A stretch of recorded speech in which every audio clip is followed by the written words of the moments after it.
எல்லாருக்கும் வணக்கம். இன்றைக்கி நம்ம இந்த வீடியோவில் தேங்காய் இல்லாமல் எப்படி தேங்காய் சட்னி அரைக்கலாம் அப்படின்றது தான் பார்க்க போகிறோம். ஃபஸ்ட்டு நிறைய பேருக்கு என்னென்னா தேங்காய் சட்னினா ரொம்ப பிடிக்கும். இப்போ தேங்காய் விற்கிற விலைக்கு எப்படா நம்ம டெய்லி தேங்காய் சட்னி சாப்பிட்றது அப்படின்ற மாதிரி யோசிச்சிங்கன்னா கண்டிப்பாக இந்த ரெசிபியை நீங்கள் ட்ரை பண்ணுங்கள். கண்டிப்பாக நீங்கள் இதுக்கப்புறம் தேங்காய் யூஸ் பண்ணாமல் தான் தேங்காய் சட்னி அரைப்பீங்க. இது அந்த அளவுக்கு டேஸ்ட்டாக இருக்கும். இதுக்கு தேவையான பொருட்கள் என்னென்ன அப்படின்றத இப்போ பார்க்கலாம். நான் ஒரு 2 மீடியம் சைஸ் வெங்காயத்தை குட்டிக்கிட்டே இந்த மாதிரி சாப் பண்ணி கட் பண்ணி எடுத்துருக்கேன். கொஞ்சம் புளி, ஒரு 3 பச்சை மிளகாய், இஞ்சி ஒரு துண்டு, ஒரு சின்ன பவுலில் பொட்டுக்கல்ல எடுத்துருக்கேன். வாங்க எப்படி செய்யலாம் அப்படின்றத பார்க்கலாம். ஃபஸ்ட்டு ஸ்டவ் ஆன் பண்ணிட்டு கடாய் போட்டுக்கோங்க.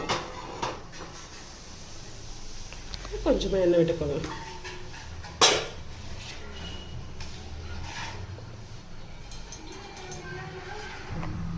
இப்போ எண்ணெய் சூடானதுக்கப்புறமா நம்ம கட் பண்ணி வச்சுருக்க வெங்காயத்தை மட்டும் இதில் போட்டு லைட்டாக கலர் சேஞ்ச் ஆகக்கூடாது, ஆனால் லைட்டாக வதக்கிக்கோங்க. அப்போ தான் உங்களுக்கு அந்த பச்சை ஸ்மெல் வர மாதிரி இருக்கும்.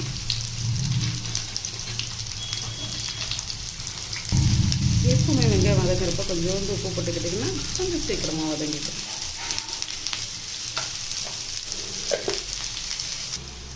இந்த அளவு கண்ணாடி பதம் வர அளவுக்கு நீங்கள் வதக்கிட்டு ஸ்டவ் ஆஃப் பண்ணிவிடுங்க. இப்போ இது தனியாக ஒரு மிக்ஸி ஜாரில் மாற்றிடலாம்.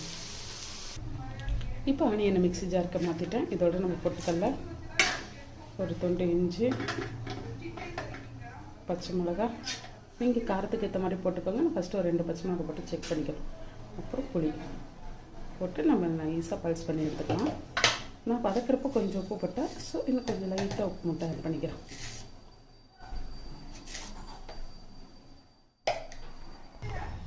இந்த அளவுக்கு நைஸாக நான் அரைச்சி எடுத்துக்கிட்டேன். தேங்காய் சட்னி ரெடி. இப்போ நம்ம இதை தாளிச்சிடலாம். ஃபஸ்ட்டு கடாயை போட்டுட்டு கொஞ்சமாக எண்ணெய் விட்டுக்கிறேன். எண்ணெய் சூடானதும் கடுகு, கொஞ்சம் உளுத்தம் பருப்பு தாளிச்சு எடுத்துக்கிறேன்.